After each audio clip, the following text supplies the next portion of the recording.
welcome to this here thriving moment, brought to you by the Sovereign Life Radio Broadcast Anchor FM, and made also available on 6 other different platform distributions.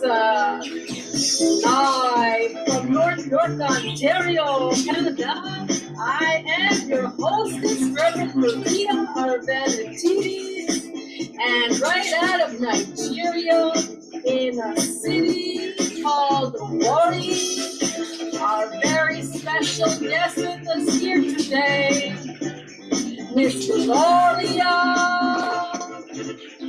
Ogo. Yeah, hello. I'm glad to be here. Thank you so much for having me on your show. Welcome, Gloria. And how are you this evening over there? It must be pretty late for you, so perhaps at a later date, during maybe second season, we can have you on here again to do a live video. And during the daytime, I will make sure to get up really early in the morning and do this for you next time. Okay? Thank you so much. I am so glad to be on your show. Thank you.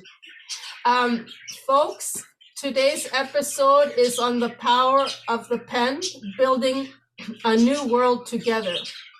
Gloria Ogo is a Nigerian public speaker, author of poetry and prose that are widely read, internationally acclaimed, and it was in the summer months, some time ago, from Warri Delta State, that Gloria activated in her consciousness and came to be into this world. As the youngest in a private, small-knit family setting, most of her youthful years were with her father and highly educated, retired principal mother. For 5 years, Gloria studied science and technology at River State University in Port Harcourt. And Gloria's favorite quote is, "You don't need people to make you happy. You need God to find contentment." And with that, Gloria's passion is in the literary arts, and it grew, and where her skill set has accumulated to include publishing and editing for clients, such books as Moonshiner's Legacy and Sarah Swamp Blues. Gloria Ogo now resides in Warri as the editor at Go Edits. Gloria's enlightenment into her lineage has prompted a humanist nature and an internal shift to a believer of hope, whilst describing and in the many tales of Western Nigeria, from her awakened talents through poetry and prose anthology, the 2018 book called The African American Divergent Poems. And Gloria is also the author and co-author of 7 books, starting with the 2017 book, While Men Slept. Gloria's 3-year research and editing of this book takes us back to late 1960s Nigerian Civil War, consisting of 887 pages on exploring mankind's oppressive side effects and the backlash that it had on women and in traditional African marriages, into a downward spiral away from freedom. And Gloria is the editor, co-author, and co-publisher with Red Publications, and of the Easter Murders is one of them, and Red Christmas Books. Author of 2019 with the Nigerian Library Congress. Her 240-page book called Black Opal is about slavery, abduction, voyage, lust, betrayal, a priestess, and Murder, author of In Blood and War, and author of the 2020 novel An Apology from Africa. In 2021, the books called Bullets for Supper, Black Mistress, and Black Diamond, soon to be coming. And how can we build a flourishing world together? And on this topic, stay with us to share some more insight and the passion of self-expression and what it means to have this power of the pen and building a new world together with Gloria Ogo here today. Hello, Gloria. Hello. Very powerful titles. And can you tell us more about, I don't know where you want to begin, that's fine with me, in any order you'd like, to whatever moves you want to talk about. Much. I appreciate you having me on your show. It's an honor to be here. And regarding your question, yes, the titles are not only unique, but they are inspirational. When I say they are inspirational, I mean these titles come to me. I don't just sit down and say, oh, what do I name my book? They are titles that have very strong messages as well as the contents of the book. So let me commence with While Men Slept. When I finished writing the book While Men Slept, I didn't know the title, but I was like, I have such a powerful message to give out to the world. What befitting title should I give this book? So I was listening one day and the title just came to me like, While Men Slept should be the title of this book, because since this book talks about the invasion of Africa by the colonial masters, so this invasion, they brought their religion, they turned our tradition upside down. So I was like, okay, these things could only happen if the people were asleep. So the title, While Men Slept, originated because this invasion of Africa could only happen because, well, the people were asleep mentally, they were asleep intellectually. And onward to my next work, An Apology from Africa, I got the title during that book. I actually wrote it during the era of Obama regime, because that was when there was this upward surge and awareness of police brutality in America. And at a point when this brutality kept on the increase with the media bringing it to the forefront, I felt Africa owes these African Americans an apology, and because I was disturbed, I wasn't at peace, I wasn't at rest. So that book, An Apology from Africa, I wrote it with pain and tears, and I felt we owe these African Americans, we owe them an apology for sending them out there to be killed, for giving them no option, because right now they have no idea what their origin, Africa, what it feels like. So the option of coming back to Africa isn't really available to them per se. So I felt like we putting them out there to go through police brutality without any option but to just keep being there. I felt like Africa owes them an apology. So that was where I got the title from, An Apology from Africa. So subsequently, the title of my books actually took shape through quite an emotional journey. And my sixth book, Bullets for Supper, actually got its title from the End SARS protest in Nigeria that took place October 20th, 2020. So that was when the End SARS protest took place in Nigeria. and the protest was against police brutality, and the highlight of the protest took place at the Lekki toll gate when the youths were protesting against the SARS officials molesting and killing the youths. So the protest got to its limelight at the Lekki toll gate on the 20th of October 2020, and rather than actually have a dialogue with the youths, the military was sent out to shoot at the unarmed protesting youths, and a lot of them were killed. So I got that title, Bullet for Supper.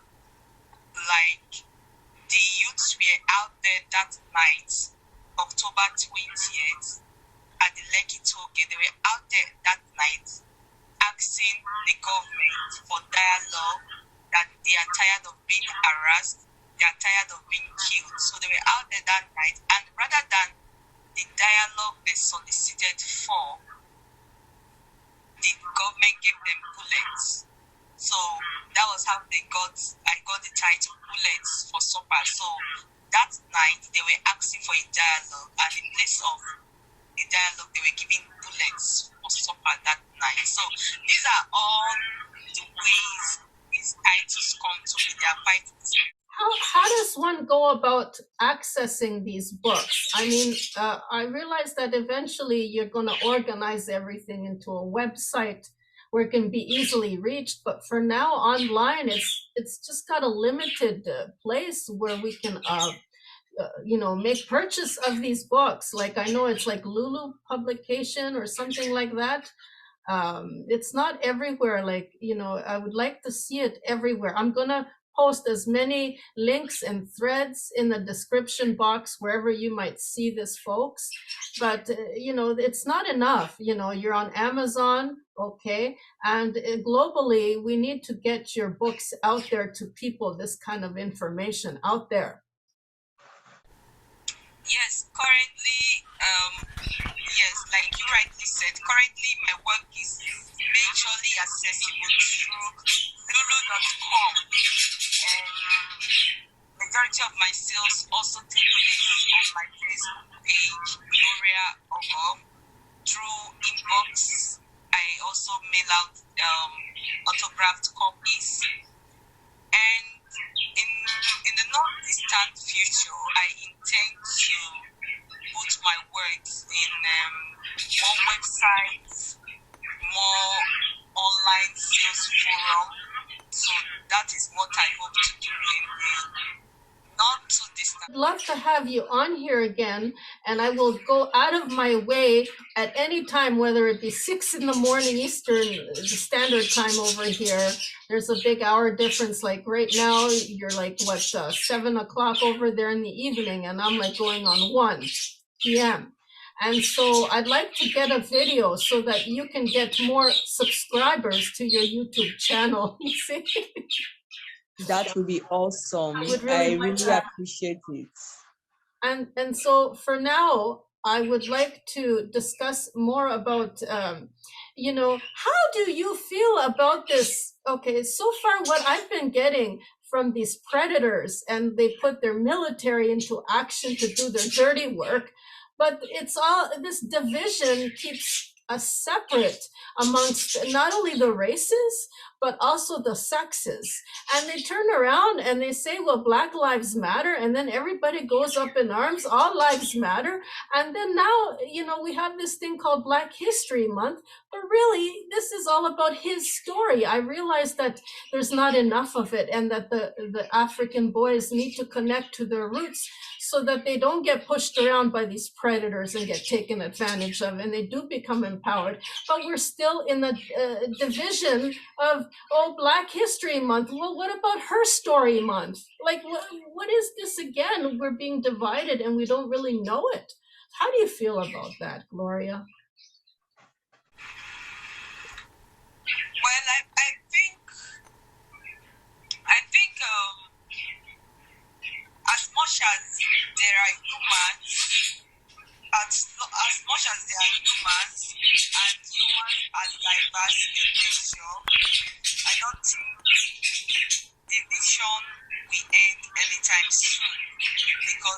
humans are dynamic beings. Humans are not streamlined or operational in a straight-jacket manner. So I think we all should make adjustments or come to that realization deep within us that there will always be different humans, and there will always be different approaches, So I don't really think racism will go anytime soon. Racism is just like any other ills of the society we've been battling over time through history. So I just think it's just up to the rest of us to just keep rising above it and make that just keep rising above it, because it's not about to go out anytime soon. So I find it to be a little bit off balance. No, in a patriarchal world where exclusivity is the dominant force, it will never go away because it's always the alpha male. But then eventually you even realize it in the alpha male. What happens? They go into a transgender state and they want to become female, you see? So it goes full circle right back to the woman again and the matriarchy. And what we have as role models to provide this inclusiveness, to provide this education, this nurturing love of connection to our children. And this is where our future lies, in our children. And what you're doing, I admire and command, great respect for Gloria and what she's been doing. It's just commendable. The fact that your information, if we can get it out there to connect to all those men and all those children so they can connect to their roots and become empowered. And, this apology from Africa is like bang on. I love it. Exactly. In Apology from Africa, there are a lot of inspirational poems contained in the work that tells everybody to put your chin up and just keep moving forward. Like one of the poems, we have the poem titled The African American. It's a very, very strong poem contained in the book.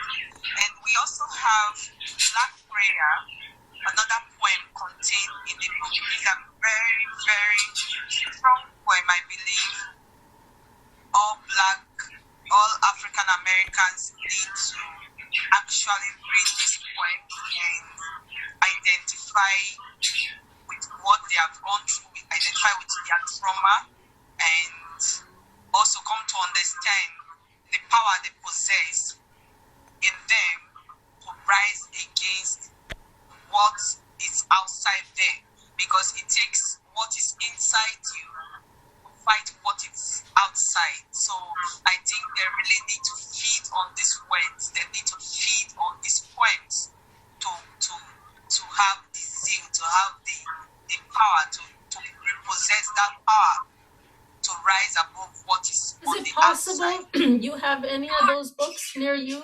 You can read to us one of those excerpts that will to connect everyone to this empowerment. I want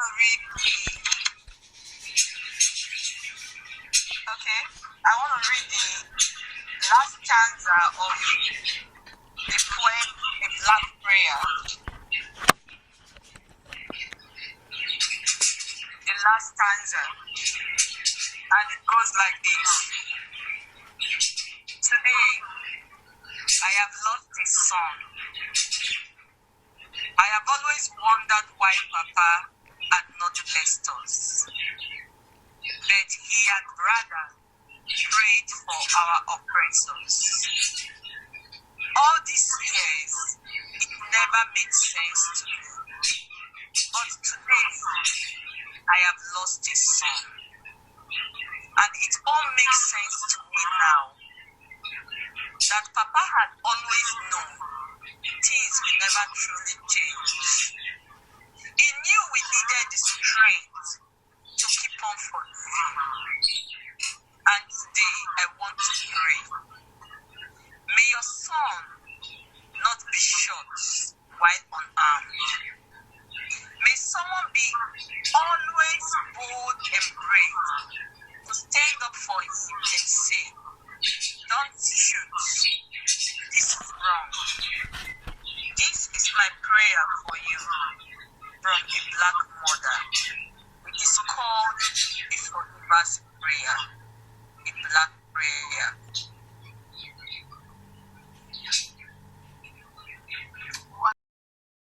Which is that from? Yeah, that is from page 8. And that is from the book An Apology from Africa. Wow.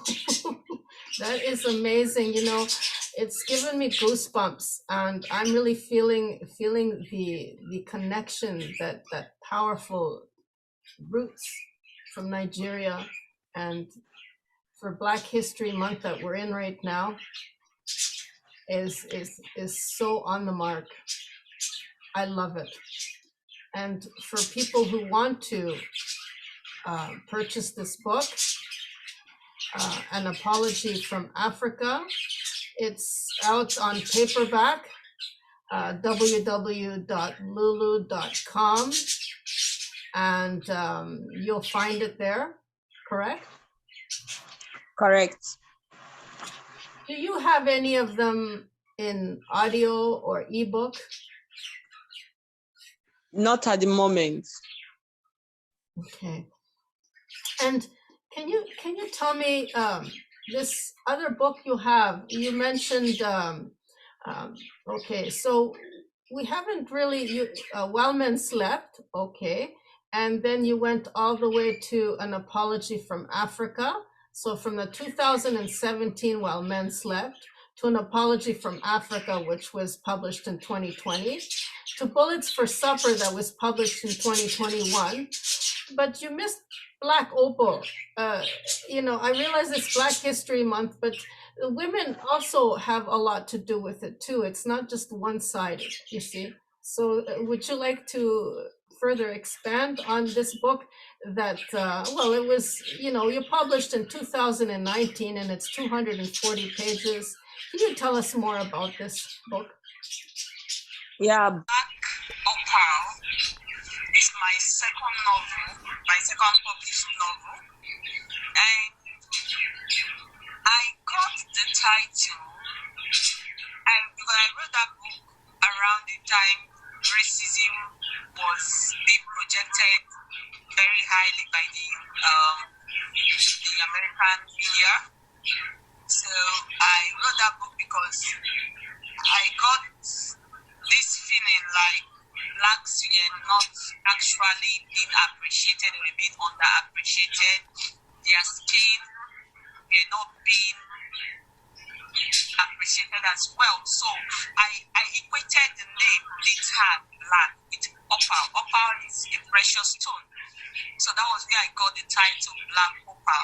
But Black Opal actually is about slavery, the voyage, the sea voyage of slaves from the shore of Africa to the Western plantation.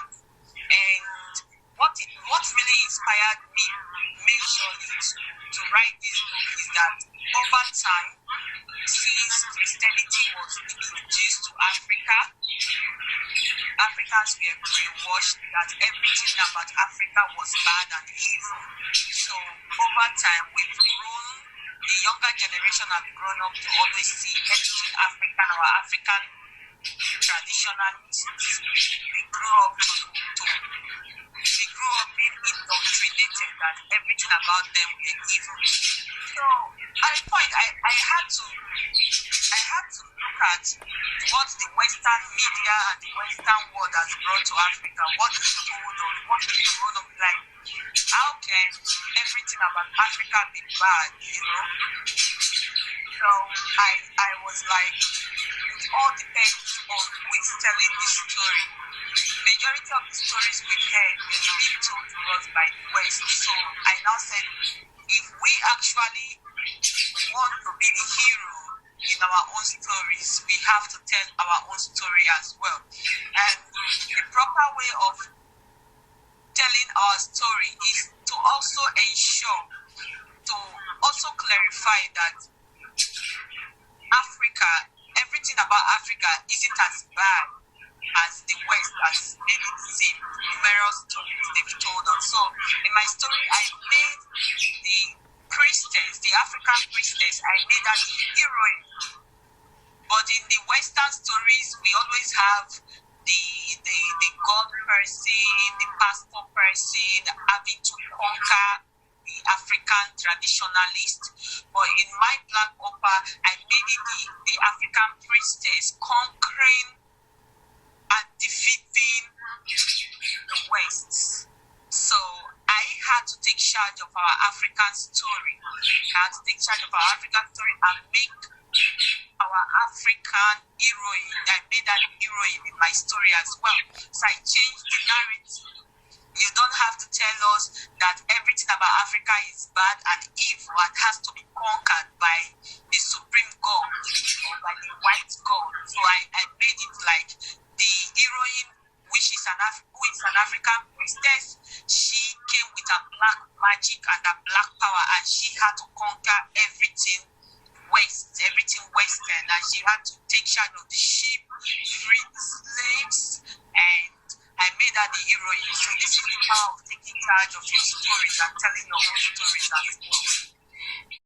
Great. Yeah, that is true. And so I love it. I absolutely love it. And then forward to today, from Bullets for Supper, we go into this other one called Black Mistress and Black Diamond. And so is this something in the future? Is this something already written? Can you tell us more about these two books, please? Yeah, after Black opera, I also wrote In Blood and War. So In Blood and War, it's In Blood and War is actually, it tells the tale of it tells the Biafra tale. Biafra is it's a group. It's actually tells the civil war. In Blood and War talks about the civil war in Nigeria. So the civil war happened in 1967 and lasted for 3 years, 1970, and it happened because a region of a small sect of Nigeria felt we are being oppressed. They were being oppressed, and they decided, like, we want to stay apart. We want to stay on our own. We are being killed. We are being oppressed. So they decided to stay on their own, and they call themselves Biafra. But the rest of Nigeria were like, no, we don't want Nigeria to break apart. We have to stick together. And there was this big war in 1967 that lasted for 3 years. And subsequently, I grew up never hearing about the Civil War in our history classes in our educational system. So over time, I kept asking, why were we never told about this war in our history? And anybody I asked would be like, yeah, they don't, they want to keep it under wraps, they want to keep it under the carpet, they don't want to ruffle feathers. And I was like, no, this is a very, very important part of our history. This is a very important something everybody needs to know, because during that Biafra war, over 2 million Biafrans were killed. So something of that magnitude ought not to be kept under wraps, and I had to do my research. I had to dig very deep, and I eventually wrote my work, In Blood and War. And currently, the same saga is happening right now in Nigeria as well, because the same group, the same Biafra group, kind of like saying they are currently tired of Nigeria as well, that despite surrendering, dropping arms in 1970 at the end of the war, they are still not satisfied with the way things have been handled, and they are currently agitating to be apart from Nigeria all over again. So I find that book, In Blood and War, very, very significant in modern day Nigeria as well. And yeah, so basically, all my books, I try to make them relevant both within Nigeria and across the borders.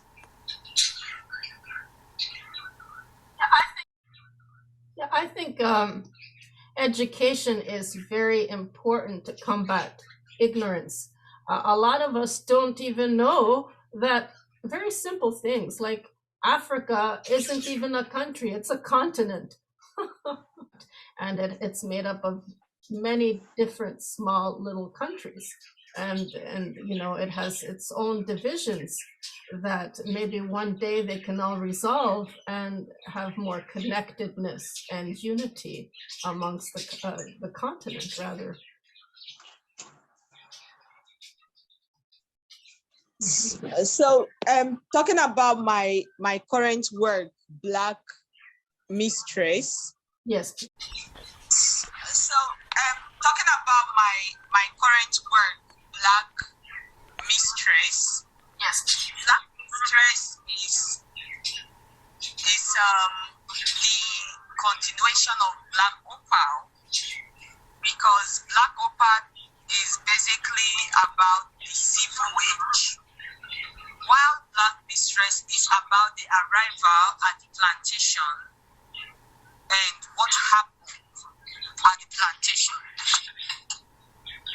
Because over here we've got to read a lot of books like the slavery happened, yes, but there has been no in-depth knowledge about what actually transpired when the slaves got to the plantation. So that is the angle I hope to explore with Black Mistress. So it's like the continuation of Black Opal. When is this book coming out? Hopefully, I'm targeting the end of the year for Black Mistress, and Black Diamond is basically talking about the return to Africa, So we have the poet, we have Black Mistress talking about the plantation, then we have Black Diamond talking about the return to Africa. So that is like a trilogy. Out of all these books now, which one do you think, or like how could you see this eventually become a movie? Hopefully, that is the lifelong dream of writers. So yes, I do hope it will become a movie, but it's not something I kind of like put all my eggs in one basket longing for it. If any movie industry sees it and it hits the big screen, I think I'll be very, very happy. But if it doesn't happen, I will just keep writing the stories I love. Right, you've been helping people write their own books as well. Can you tell us more about how we can reach you if we want to have our own manuscripts edited, and what the possibilities of your services are to helping us with people who actually might have never even started on a book before but would like to?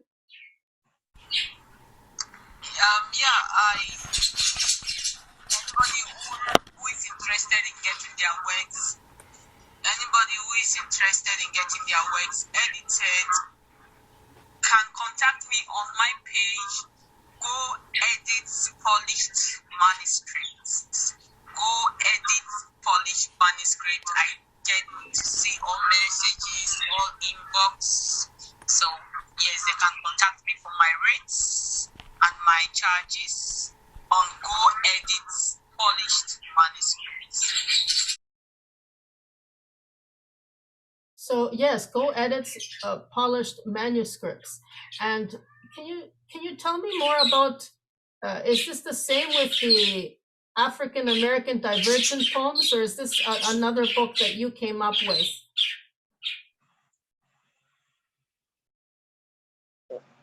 Which one? Sorry, pardon. The African American Divergent poems, is that a co-authored, or is that a complete author publication from your work? The African American Divergent poem is the initial publication of An Apology from Africa. So an apology from Africa is the same as the African American, yeah. Okay, sorry, I didn't know that. See, I thought it was two different books. But the Go Edits polished manuscripts, that's something that you co-author and co-publish, like the Easter Murders and Red Christmas. Is that Red Publications? That's a different one. Can you tell us more about Red Publications? Is that the same as the Go Edits polished manuscripts, or is that two different things again? Edits polished manuscript is my editing firm. It's a personal editing firm. Okay. Then the Red Publication is a collection of writers who come together to write stories. We call it anthologies. We write short stories and we publish under a common title. And what we do is kind of odd or hilarious or weird. It depends on how you want to view it, because we write anti-proper story. When I say anti-proper story, like we wrote Red Christmas, because on a norm, what we normally have is a white Christmas. But we said we want to be anti-pooper. So we're like, rather than wishing people a white Christmas, we were going to wish them a red Christmas. And rather than write all the beautiful stories of all the beautiful Christmas stories, we are going to write all the horrible Christmas stories. We write about evil clowns, evil elves, evil Santa helpers, evil Santa. We talk about psycho Santa, so it becomes like a red Christmas rather than a white Christmas. And we also came under the common title of Easter Mothers. Easter is supposed to be like the celebration of the rising of Christ. And you see these writers come together. Instead of writing about the rising of Christ, we are talking about a cycle of who goes about murdering people on Easter. So we are like a collection of weird writers who want to be the party pooper on your Christmas stories and your Easter stories, and we are also thinking about being the party pooper in your Valentine's story as well, but it's under wraps at the moment. Is a fictional co-creation, collaboration of many other authors that come together and kind of make a comedy of it. Yes? If you want to know more, folks, about Gloria Ogle, she's, I'll have all her links wherever the description box might be to her author page, which is www.facebook.com/gloria.ekedum. And Gloria can also be found on Instagram, Gloria_Ogle_E. And also, I guess www.instagram.com/Gloria_Ogle_E/?H1 and an equal sign, and then EN. Yeah, all of these links and threads I will have for you folks. And also her Facebook profile, or is this? I think so, is www.facebook.com/author Gloria Ogo / and then on LinkedIn, you can also find her there, linkedin.com/IN/Gloria dash Ogo dash 2648811B3, and Twitter, even. You're on Twitter at author Gloria Ogo. And you're also on, what is it now, YouTube, but I think we should wait for that for when we actually do a second season or a second time. I'd love to have you on here after you've done I don't know, when you're finished doing the Black Diamond and Black Mistress and end of the trilogy, and perhaps you're going to have so much more to talk about other projects as well. Yeah, I'll be honored. Yes, I can't hear you. Are you there? I'll be honored to be on your program the second time. Really look forward to now. I'm just like thinking, where can I buy these books? Okay, so on Goodreads, I suppose you're on there. And what is this other one I'm looking at here? I'm trying to look at are you on Books by Gloria Ogo? Wheelers.co.nz. Yeah, on Wheelers, you're also on there. Online, where we can find you, I guess you just Google Gloria Ogo, and it will link you to all these fascinating, where you can purchase her books. Lulu is one of them. Amazon. I think I'm just, over reverberating all these things again. And in closing, is there anything that we might have missed or that you might want to add to this conversation, Gloria? Yeah, basically, I want to say, aside from writing, I also do Kiddies Interacts, where I get people to sponsor copies of my books, which I end up giving to kids. I end up visiting schools and giving kids these books. And some people wonder, why do you do this? Why do you do that? Is it actually just because you want to sell books? But no, it's not because I want to sell books. I go there, I do this because initially I started writing with the idea that I want to change the world. I was so enthusiastic about writing. I said, I convinced myself like I want to change the world. But after a while, I got to realize that I wasn't going to change the world, but I could change individuals. I could start from one person at a time. And how do I get this message out there? How do I start changing individuals? How do I start touching lives? And that is when the idea came to me, like, why not get these books to young kids and build their minds, build them,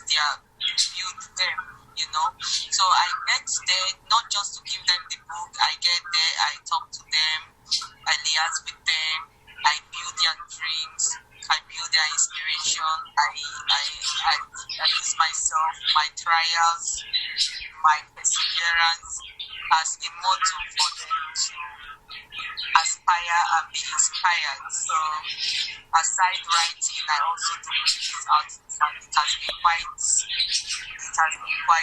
enjoyable for me. Started for you this public speaking, and when did it start? Because I'm noticing here when I Google you, you have something 2018, you had a marathon. And I guess, is this what you're referring to? Whoever won something, you get your box? Or, yes, when did this start for you, this public speaking? Yeah, this public speaking actually started, I think, in 2018. Yeah, it started in 2018 after I visited a school, and the principal was like, I am inspired by who you are, I'm inspired by what you signify, and I want you to talk to the kids. I want you to talk to these children. I want to be a model for them to look up to, and I didn't feel worthy. I was like, wow, like, who am I for you to look up to me? Or, it felt, I don't know, I just felt like, is he really sure who he's talking to? Is he really sure he wants me to be the one to inspire these kids? But I was like, well, if he said so, there must be something he must have seen in me that he wants me to put out there. And I said, well, let's do it. And that is how it began. And I spoke with the kids, and I could see how it inspired the kids, how some of them cried, how some of them be moved in their eyes as they watched me, how they rushed forward after the program. They just couldn't get enough of me, and I felt very emotional because I never in my wildest dream imagined I could inspire somebody. I could be like a beacon of hope to somebody. I could be the reason why somebody wants to keep pushing forward. And it was really a very humbling experience for me. And since then, I have always wanted to do more for the kids. Like, I want to do more. I want to put myself more out there. And that was what inspired me to come up with the Kiddies Inter-School Competition, which I tagged the marathon in 2018.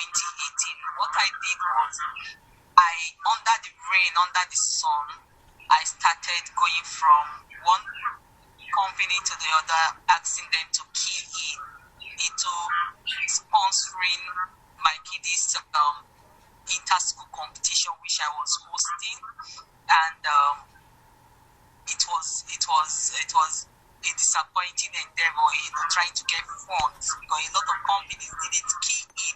So I ended up using majority of my funds, my personal money, to host the program, and I was very happy. The program was excellent. The program was beyond my wildest dream. It was beyond what I imagined. Though it was disappointing that I had to spend like 80% of my funds to make that inter-school competition a reality. But despite that, I was over the moon that it really hit the roof. The program hit the roof.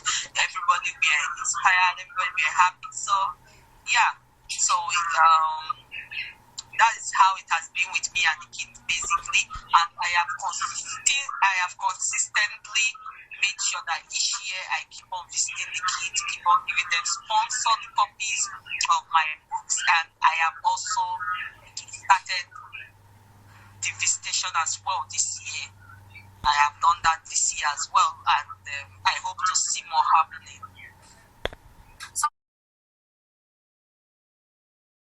At here, what is the range of the age group that you're focusing on? High school kids.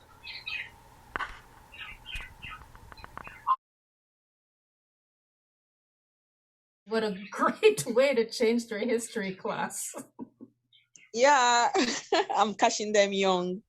That's good. That's good. So perhaps maybe even change the course of the educational system, that you might impress on them to want to purchase a quantity of your books for their curriculum. Precisely. That is what I hope to see happening soon. And also, now I'm not going to have it written down, but if you want to say it orally, how I could reach you to give you a copy of this. You have a direct email? I have a direct email. It's called glodiniro@yahoo.com. GLODENIRO@yahoo.com. GLODENIRO